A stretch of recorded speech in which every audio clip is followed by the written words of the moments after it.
नमस्कार, बहुत स्वागत है आप सभी का अपना उत्तर प्रदेश में। मैं हूं आपके साथ चेतन पाठक। खबरों की शुरुआत करेंगे और इस बुलेटिन की शुरुआत हम बड़ी खबर से करने जा रहे हैं। बड़ी खबर आपको लखनऊ से बता दें, विदेशी महिला के साथ छेड़छाड़ का मामला यहां सामने आया है। नशे में धुत रिक्शा चालक ने महिला से छेड़छाड़ की है। नशीला पदार्थ खिलाकर छेड़छाड़ की गई है। चिड़ियाघर गेट नंबर 2 के पास की यह घटना है। सूचना पर हजरतगंज थाने की पुलिस यहां पहुंची और महिला को सिविल अस्पताल में भर्ती कराया गया। हजरतगंज थाना क्षेत्र का यह पूरा मामला है। लखनऊ से बड़ी खबर आपको बता रहे हैं, जहां एक विदेशी महिला के साथ छेड़छाड़ का मामला सामने आया है। फिलहाल पुलिस ने रिक्शा चालक को हिरासत में लिया है और पुलिस कार्रवाई आगे की कर रही है। नशे में धुत रिक्शा चालक ने नशीला पदार्थ खिलाकर महिला के साथ छेड़छाड़ की है। यह मामला निकलकर सामने आया है।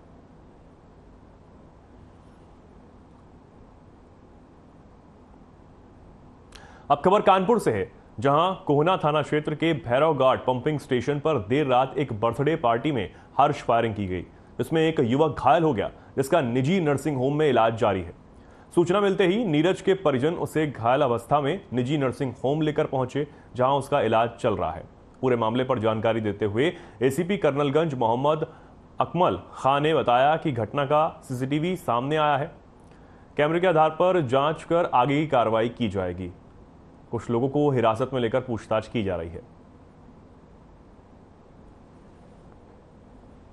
मेरे भैया का जन्मदिन था, तो उनको बुलाया गया था केक कटवाने के लिए। ये भैरव घाट पंप स्टेशन, तो वहाँ वो गए थे। तो वहाँ केक कटने के दौरान किसी ने हार्स फायरिंग कर दी, तो उसी में उनके लग गई। कहाँ एडमिट है? इस समय वो एजेंसी में है। क्या स्थिति तो क्या है कि अभी ऑपरेट होना है। डॉक्टर ने बोला है कि गोली आर पार हो गई है, तो उसको ऑपरेट करके जो इन्फेक्शन है उसका। नहीं, कोई लड़ाई झगड़ा नहीं, कुछ नहीं। उसी के दौरान किसी ने हार्स फायरिंग करी, उसी में उनके पेट में लग के पार हो गई। देखिए, कल रात में एक प्रकरण हमारे संज्ञान में आया। लगभग रात के 1 बजे ये पता चला कि थाना कोहना क्षेत्र के रानीबाग चौकी में एक पंपिंग सेट स्टेशन है। वहां पर कुछ लोग जो है रात में बर्थडे पार्टी सेलिब्रेट कर रहे थे और बर्थडे पार्टी सेलिब्रेट करते समय जो है दोस्तों में ही आपस में एक तमंचे से जो है गोली चली, जो कि जिसका कि हमारे पास में सीसीटीवी फुटेज भी उपलब्ध है, जिसमें कि ये स्पष्ट दिखाई दे रहा है कि एक व्यक्ति के द्वारा जो है हवाई फायरिंग का प्रयास किया गया और वो मिसफायर हुआ। उसके पश्चात जो है उसमें जो है वो गोली जो है जो एक नीरज नाम के व्यक्ति है उनको लगी। तो इस संबंध में जो है उनको तत्काल जो है वो हॉस्पिटल भेजा गया परिजनों के द्वारा ही, और उसके बाद हमने बयान भी लिया है जो घायल व्यक्ति है, और साथ ही साथ जो है इसमें हम लोगों ने परिजनों से बात की। उनकी तहरीरी सूचना थाने पर प्राप्त हो चुकी है। कानपुर के नए पुलिस कमिश्नर डॉक्टर आर.के. स्वर्णकार ने बिल्हौर थाने का औचक निरीक्षण किया। थाने पहुंचे पुलिस कमिश्नर का गार्ड ऑफ ऑनर देकर स्वागत किया गया। पुलिस कमिश्नर ने थाना परिसर के हवालात अभिलेख समेत अन्य कई व्यवस्थाओं का जायजा लिया। थाना भवन को चिन्हित की गई भूमि का कमिश्नर के दौरा भी किया। निरीक्षण की कार्रवाई के बाद कमिश्नर ने कहा कि समय निकाल कर आए हैं, व्यवस्थाओं को बेहतर बनाने के लिए हर चीज की बारीकी से जांच की जा रही है। उन्होंने बताया कि ऑपरेशन दृष्टि के अंतर्गत जल्द ही थाना क्षेत्र को कैमरों से लैस किया जाएगा। तो वहीं सट्टा माफिया, गौकशी, महिला अपराध पर पुलिस कमिश्नर के सख्त तेवर भी नजर आए।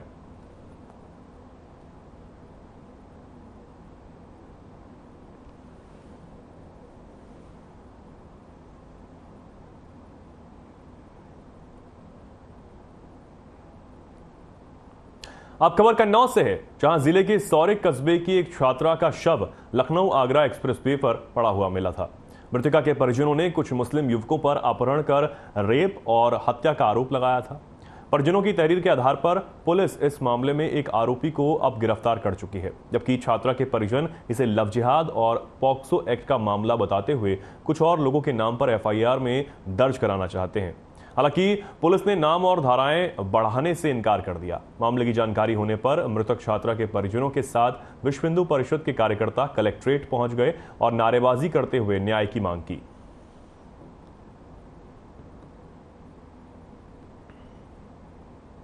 समस्या है आप लोगों की? ये एक मुस्लिम युवक द्वारा एक हिंदू बच्ची जो पाल बिरादरी से आती है, वो सब वहाँ सजाती लोग ही रहते हैं, तो उसके द्वारा उसको 3 दिन पहले अगवा कर लिया गया था। उसके बाद 27 तारीख को उसकी गाड़ी से कुचलकर हत्या कर दी गई। इस संबंध में पुलिस को एप्लीकेशन दिया गया, तो पुलिस ने बहुत कम धाराओं में मुकदमा दर्ज किया और उचित कार्रवाई नहीं की। उससे हम सभी लोगों में आक्रोश व्याप्त है। हम चाहते हैं कि उसके लिए सुसंगत धाराओं में मुकदमा दर्ज हो और कड़ी कार्रवाई हो। 27 तारीख को सौरिक प्रखंड के एक गांव में नगला कन्हई में एक नाबालिग बच्ची का अपहरण होता है। उसके साथ ज़बरदस्ती धर्मांतरण का प्रयास किया जाता है। जब वो सफल नहीं होते हैं तो उसकी एक्सप्रेस वे पर कुचलकर हत्या कर दी जाती है। पुलिस प्रशासन द्वारा उसकी मां की जो अनपढ़ होती है बुला के एक FIR पंजीकृत की जाती है, जिसमें सिर्फ एक नाम दिया जाता है, जबकि उसमें कई लोग शामिल थे जो को प्रत्यक्षों ने वहाँ पर देखा भी है। लड़की नाबालिग है, ना ही उसमें पास को एक लगाया गया है, ना ही किसी अन्य अभियुक्तों का नाम दर्ज किया गया है।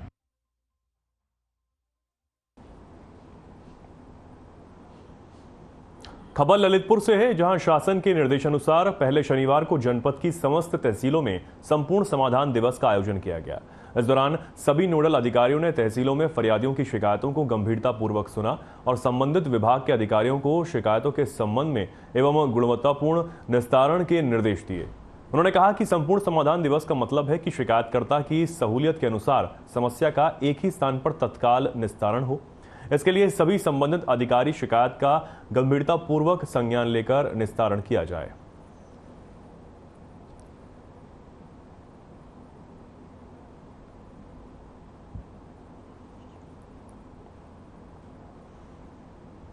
खबर पीलीभीत से, जहां तहसील बीसलपुर के वकीलों में हापुड़ में महिला वकील पर लाठीचार्ज को लेकर काफी आक्रोश देखा गया। गुस्साए वकीलों ने हाथों में डंडे लेकर सड़कों पर वो उतर आए और गाजियाबाद में वकील की हत्या के विरोध में प्रदर्शन करने लगे। साथ ही बता दिया कि आरोपियों की गिरफ्तारी को लेकर वकीलों का प्रदर्शन उग्र होता जा रहा है। महामहिम के संबोधन में ADM FR को दिया वकीलों ने ज्ञापन दिया है।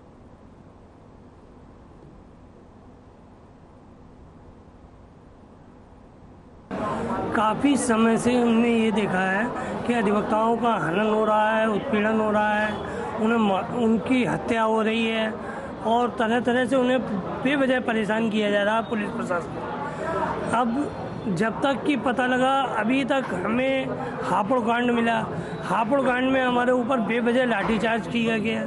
हम लोग कलम के पुजारी हैं, हम लोग कलम से काम लेते हैं, हम लोग तो जनता की सेवा करते हैं, जनता को उत्पीड़न से बचाते हैं और उसके बावजूद भी हमारा ही हनन किया जाए, पुलिस और प्रशासन हमें ही दबाए, तो ये हमें उचित नहीं लगा। तो आज हमने ये दिखाने के लिए प्रदर्शन किया है, डंडा हाथ में लेकर, कि आखिर अगर आप हमसे युद्ध करना चाहते हैं तो हम उस युद्ध के लिए भी तैयार हैं। हम लोगों ने आज जो प्रदर्शन किया है हाथ में डंडा लेकर के, एक तरफ योगी की सरकार कह रही है कि महिला बचाओ, महिला सशक्तिकरण लगाओ, और हमारी महिला अधिवक्ता पे हापुड़ में उन्होंने किस तरीके से लाठियाँ बरसाई हैं और योगी की पुलिस की लाठी बरसा रही है, वो महिला सुरक्षा की बात करते हैं। उसके अगले तुरंत घटना एक होती है कि हमारे अधिवक्ता बंधु हैं, उनको गाजियाबाद में गोली मार दी जाती है।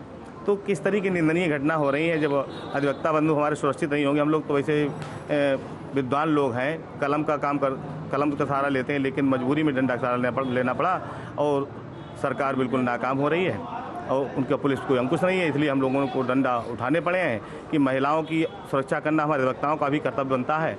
तो इसलिए हम अपनी महिलाओं की सुरक्षा के लिए आज हम लोगों ने आंदोलन किया और ये मांग करते हैं कि जो दोषी पुलिस। जनपद गोरखपुर में 629 करोड़ रुपए की 195 विकास परियोजनाओं का लोकार्पण और शिलान्यास किया गया। CM योगी आदित्यनाथ ने ये सौगात गोरखपुर वासियों को दी, साथ ही लोगों को संबोधित भी किया।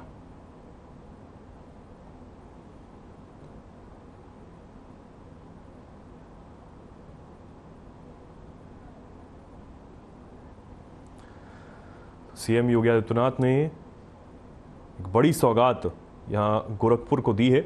CM ने विकास परियोजनाओं का लोकार्पण किया है, शिलान्यास किया है। आपको बता दें 195 विकास परियोजनाओं का तोहफा मुख्यमंत्री ने गोरखपुर को दिया है।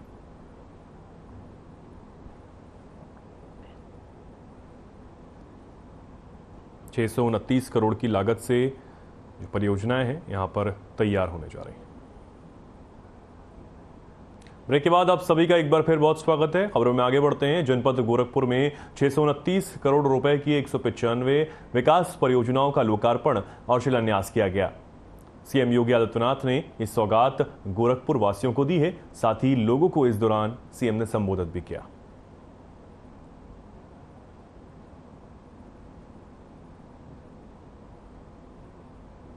गोरखपुर के सभी नागरिक भाइयों बहनों, आज सैकड़ों करोड़ रुपए की परियोजनाओं का लोकार्पण, जिनमें सड़कों का भी है और पेयजल का भी है, इनके शिलान्यास का कार्यक्रम और लोकार्पण का कार्यक्रम यहां संपन्न हुआ है। इसके लिए मैं गोरखपुर के मतदाताओं को, गोरखपुर के सभी माननीय जनप्रतिनिधियों को हृदय से बधाई देता हूं, अपनी शुभकामनाएं देता हूं। नए भारत का नया उत्तर प्रदेश और नए उत्तर प्रदेश का नया गोरखपुर विकास की एक नई आभा के साथ प्रदेश, देश और दुनिया के अंदर चमकता हुआ नजर आ रहा है। भाइयों बहनों, ये केवल एक योजना नहीं है, ये केवल पानी पिलाने की योजना, पानी शुद्ध पेयजल उपलब्ध करवाना हमारी भारतीय संस्कृति में ये पुण्य का कार्य माना जाता था। लोग प्याऊ लगाते थे जगह जगह, लेकिन आज देश के यशस्वी प्रधानमंत्री जी के कारण हर घर नल की योजना, और हर घर नल की योजना में भी पानी ऐसा जैसा शुद्ध आरओ का पानी, जैसे बोतल का पानी आप देखते होंगे दुकानों में, उससे भी शुद्ध पानी अगर कोई मिल सकता है तो वहां यह हर घर नल योजना के माध्यम से प्राप्त होने की प्रक्रिया लगभग आधे से अधिक संपन्न हो चुकी है उत्तर प्रदेश राज्य में। और उसी योजना के एक बड़े कार्यक्रम को आज शिलान्यास करके आगे बढ़ाया जा रहा है। पेयजल की योजना उत्तर प्रदेश के अलग अलग भागों के लिए उसका अपना महत्व है। बुंदेलखंड में पानी नहीं था, वहां सभी 4000 गांवों में शुद्ध पेयजल की आपूर्ति की व्यवस्था लगभग फाइनल हो चुकी है। यानी वहां पे जितनी आबादी है वहां पे हर घर तक शुद्ध पेयजल पहुंच रहा है। याद करिए, वहां पर पहले ट्रेन से पानी पहुंचाया जाता था। माताओं बहनों को वहां पर 5-5 किलोमीटर दूर तक अपने सिर में गगरी ला करके पानी लाने के लिए मजबूर होना पड़ता था। गर्मियों में वह भी नहीं मिलता था तो ट्रेन से पानी पहुंचता था। हमारे पूर्वी उत्तर प्रदेश में पानी की कमी नहीं, लेकिन शुद्ध पेयजल की आपूर्ति हो, इसके लिए आवश्यक था कि इस प्रकार की व्यवस्था लागू हो।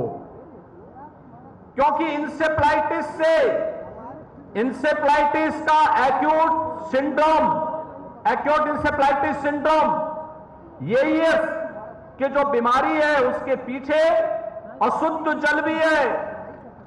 इस अशुद्ध जल से मुक्ति दिला करके लोगों को शुद्ध जल की आपूर्ति हो और इंसेफ्लाइटिस का उन्मूलन हो, इसी क्रम में इसकी उपयोगिता पूर्वी उत्तर प्रदेश के लिए बहुत महत्वपूर्ण था। और आज मुझे प्रसन्नता है जब एक तरफ इंसेफ्लाइटिस के उन्मूलन को अंतिम चरण में हम लोग लेकर के चल रहे हैं, वहीं शुद्ध पेयजल हर घर नल तक पहुंचेगा। यह उस योजना का ही एक अगला सोपान है। और भाइयों बहनों, उसी सोपान को अमली जामा पहनाने के लिए आज गोरखपुर के माननीय जनप्रतिनिधियों के साथ मैं और जल शक्ति मंत्री और विभाग के अधिकारी आपके बीच में यहां पर आए हैं। भाइयों बहनों, हम सब जानते हैं देश दुनिया के अंदर एक नई आभा के साथ चमक रहा है। दुनिया के अंदर भारत के बारे में लोगों की भावनाएं थी वो बदली है, भारत के बारे में जो धारणा थी वो बदली है। आज भारत को लोग सम्मान के साथ देखते हैं, लेकिन उत्तर प्रदेश देश की आबादी का सबसे बड़ा राज्य, 2016-17 के पहले पहचान के संकट के दौर से गुजर रहा था।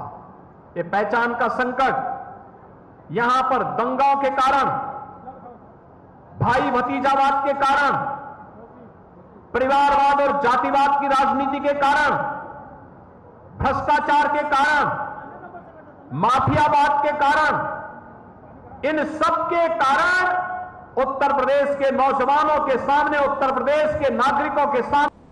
ब्रेक के बाद आप सभी का एक बार फिर बहुत स्वागत है। खबरों में आगे बढ़ते हैं। जनपद गोरखपुर में 629 करोड़ रुपए की 195 विकास परियोजनाओं का लोकार्पण और शिलान्यास किया गया। इस दौरान मुख्यमंत्री योगी आदित्यनाथ ने ये सौगात गोरखपुर वासियों को दी। इसी के साथ उन्होंने लोगों को संबोधित भी किया। इस कार्यक्रम में सांसद रवि किशन भी मौजूद रहे। उन्होंने क्या कुछ कहा, आइए आपको सुनवाते हैं।